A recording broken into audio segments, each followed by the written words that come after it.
In 1800, America was a dynamic, restless country. Most people were living east of the Appalachian Mountains, but as the population grew, settlers began moving west to the Northwest Territory, which is present-day Wisconsin, Illinois, Michigan, Indiana, and Ohio. They were in search of fertile land where they could build their farms. Now, the city of New York was in fierce competition with other East Coast ports to control the trade in crops and furs and other products being produced in the Northwest Territory.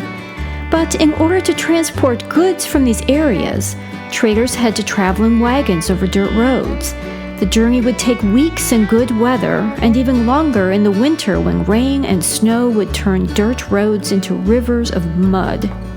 A better, faster means of transportation needed to be found. One of the easiest ways to transport goods in America before railroads or cars or trucks were invented was by boat. But boats need water deep enough to travel in.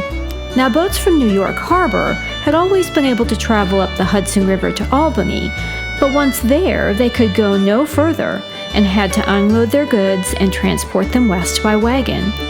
But then an idea began to form. What if Albany could be connected to Buffalo on Lake Erie by digging a canal between the two cities? This remained just an idea until a group of leading New York citizens began advocating to build a canal. In 1817, New York Governor DeWitt Clinton persuaded the New York legislature to appropriate $7 million to build a canal between the Hudson River in the east to Lake Erie in the west. A canal is a man-made body of water dug to connect other bodies of water. This canal was to be 363 miles long, 40 feet wide, and 4 feet deep. Clinton's canal, which was later named the Erie Canal, was dug entirely by hand. All 363 miles of the canal was dug by men with picks and shovels. Workers also blasted rock, cleared away trees, and removed anything else that was in the path of the canal. Men were hired from towns all along the canal to do this work, and they were paid about 50 cents a day, which is about equal to minimum wage today. Not only did workers build bridges so wagons and other traffic could travel over the Erie Canal, but they also built aqueducts so the Erie Canal could go over other bodies of water.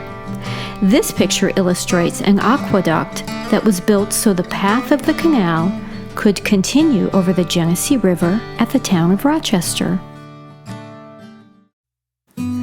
One of the challenges faced in building the Erie Canal was the fact that the land was 500 feet higher in Buffalo, on the banks of Lake Erie, than it was in Albany on the banks of the Hudson River. So they had to figure out a way to level off the water all along the Erie Canal so barges could travel easily throughout the waterway. They solved this problem by building a series of locks up and down the Erie Canal to even out the water level. In this picture, we see how the water level is higher here than it is here. This barge will enter the lock and the gates will close behind it, as we see here on the other side of the lock. Then water will be let in to fill the space between the gates. As the water level rises, the barge will rise with it. And when the water levels are even, the front gates will open, the barge will reattach to the mules, and continue on its way.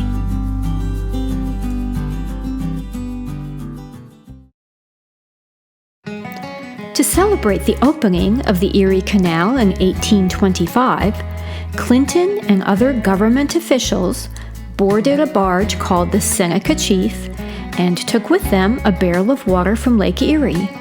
For 10 days, they traveled down the Erie Canal all the way to Albany and then down the Hudson River.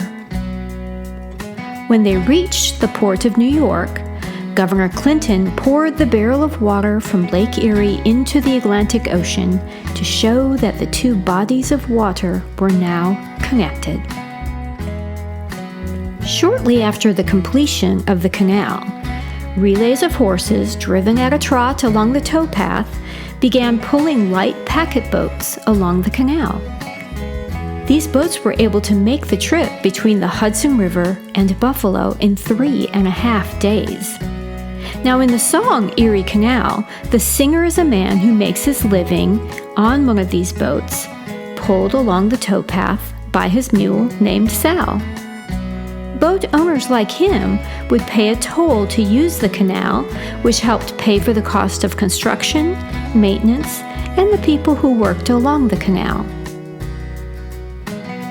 The Erie Canal brought prosperity to New York State and became the route for passengers and freight between New York and the Northwest Territory. But beginning about the middle of the 19th century, railroad competition steadily reduced the commercial importance of the canal. By 1862, the canal was improved to make it deeper and wider, and more improvements were made in 1903, making it the leading transportation route for grain shipments from the Midwest to New York City.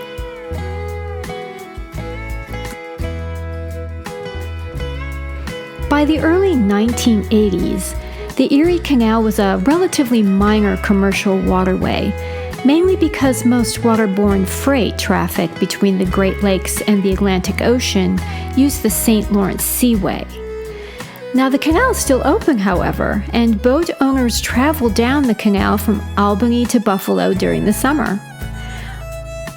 I hope that you will consider visiting the Erie Canal sometime to experience this historic waterway. You can travel down the canal in the boat of your choice, experience going through a lock, explore the ruins of the original canal, bike or walk along the towpath. And as you do, remember the singer in the Erie Canal song and his mule named Sal.